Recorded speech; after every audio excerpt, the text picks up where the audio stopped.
we're going to bring Martine back to bring us into the home stretch here. It's an active learning exercise, and so I'll share my story on active listening.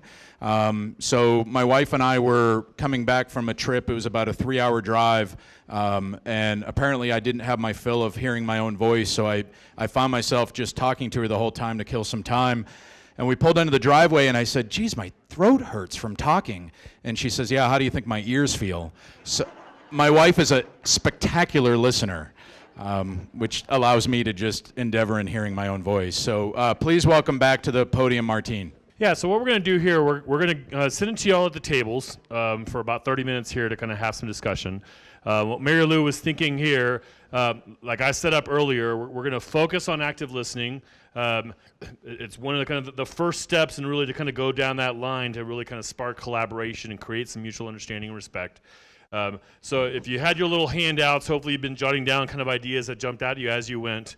We were thinking this is tables of about 6, right? So if you're at a table that only has 2 or 3, you might want to wander around. If you look around your table and everyone around your table is just like you, right? You might want to kind of get up and kind of find another table here in a second. It's going to be a much more interesting exercise if you have some diversity of your table and all the various ways that diversity might kind of be realized there. If there's 6 of you at the table, we got about 30 minutes, about 5 minutes each for you to kind of take one of these questions, one of these prompts, and kind of talk about it a little bit. The rest of the table, your job is to listen, maybe ask some clarifying questions, ask things like, tell me a little bit more about that. Why do you think that way? Can you give me a story of kind of, where you got there in a sense? Practice your paraphrasing skills, which is a huge skill for collaboration and for democracy and community. So what I'm hearing that's important to you is this, or okay, let me make sure I got this right. What you shouldn't be doing is pointing out the flaws in their argument, right? What you shouldn't be doing is providing counter evidence. What you shouldn't be doing is trying to convince them that they should think more like you versus like them, at least in this point, right? What we're doing for the next 30 minutes is just focusing on that listening muscles, that listening skill, and just to see how that is, right? So someone at your table will have to kind of be the timekeeper a little bit to make sure everyone has at least kind of around 5 minutes of airtime. If you have around 6 or so, you have a little bit more flexibility as you kind of go through, right? So we'll go through that for about the next 30 minutes there at your tables.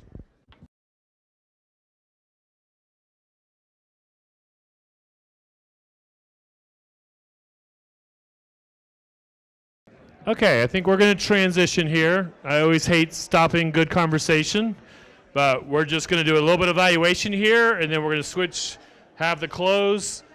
Then we can continue the conversation over beer and raffle results, right? So if I could have your attention at the beginning, the front of the room. If you want to go ahead and grab your clickers again. We got a few kind of evaluation questions we want to capture for today's overall event. All right, does everyone have their clicker with them? If you want to go ahead and pull up the first question. We got polling open. So this one's specifically about what you just did, right? So this last 30 minutes, getting a chance to kind of talk through at your table about the presentations. So the listening exercise we just did helped me see the value of listening to understand, whether you agree or disagree with that statement. Be sure to look at which sides agree and which sides disagree. See the responses collecting there on the bottom. Getting over 100 now. If you didn't before, when you press a button, the little green light should go off. That just means that that clicker is for sure connected to the computer. Make sure your voice is heard. You can press it again. It will just count your last vote if you want to kind of just double check. For some reason it starts blinking or does nothing, it means it's on the wrong channel or a dead battery. You can grab another clicker. Or I think if you're from Chicago, you can just grab another clicker anyway, from what I hear.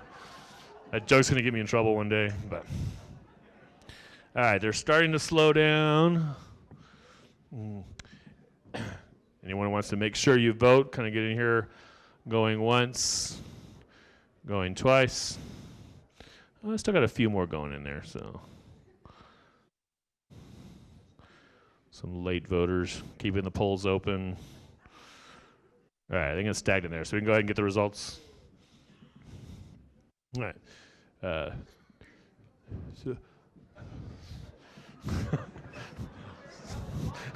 I might have to look at that one. All right.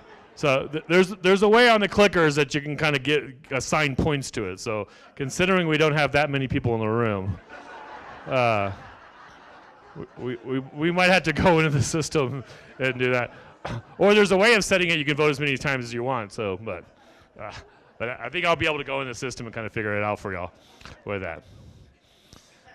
Yeah, I'm not sure how to interpret those, but okay, we'll go to the next one. All right, so this one is select all that apply. So you can kind of pick more of these statements, whichever statements kind of fit your perspective in a way.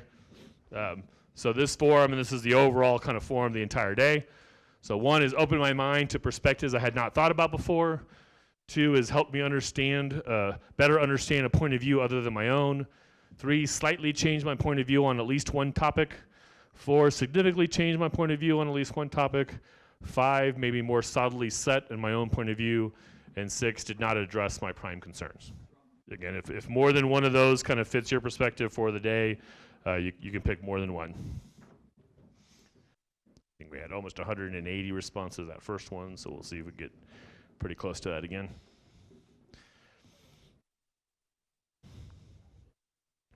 All right, anyone else responding to this one? Going once, going twice. Go ahead and get the results. All right. Well, that one's right. It's going into the number, so it looks different, right? So a little bit of each. So the highest number was number 2, help me better understand a point of view other than my own. Second was 74 votes, was open my mind to perspectives I've not thought of before.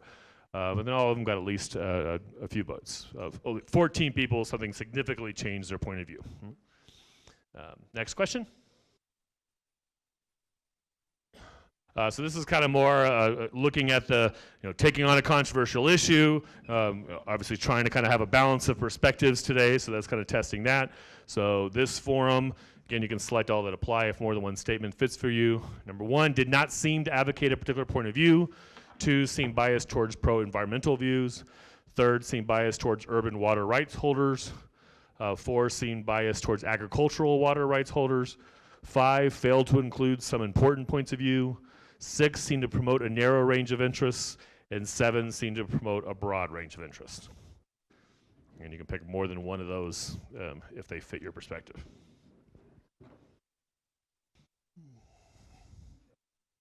There we go. All right, so the number 1 answer was the 7, so seemed to promote a broad range of interests, with 81 people kind of picking that choice, with 18 saying too narrow. And then the most of the top ones, 56 people saying it did not seem to advocate a particular point of view, and then some across the different biases, which again is always kind of a good result in a sense, right? If different people think it's biased in certain different ways, right? And 31 votes, I should point out, saying it failed to include some important points of views. I'm sure Mary Lou would love to kind of hear from some of those, like what was missing here that we want to make sure we kind of incorporate next year if we can, right? I think maybe 1 or 2 more. Next one. So this is just kind of the overall. Today's Poudre Forum, did it far exceed your expectations, met your expectations, fell short, or significantly fell short of your expectations? I'll answer this one quickly. This one's just 1, so. Unless you're schizophrenic, I think, then you can. All right, I think we're slowing down there, going once, going twice. So majority there met my expectations, well not majority, but the highest number, and then second exceeded, and then a kind of a few far exceeded, 17 fell short, and for 3 of y'all significantly fell short of your expectations, right? I think that's the last one, correct? All right, so I think I'll pass it back to you, right? Thank you, Martine. So as I've mentioned on a few different occasions, it's really through the committee that this event gets put on. So again, please let Mary Lou know if you're interested in joining the committee and participating in setting the agenda for future meetings. Also, please give them a round of applause once again for putting this day on. We did use you to mine information through that polling exercise, but we do have handwritten evaluations, so please be sure to write those on there. You can either leave them on the table or hand them to somebody who looks like they might be willing to collect them.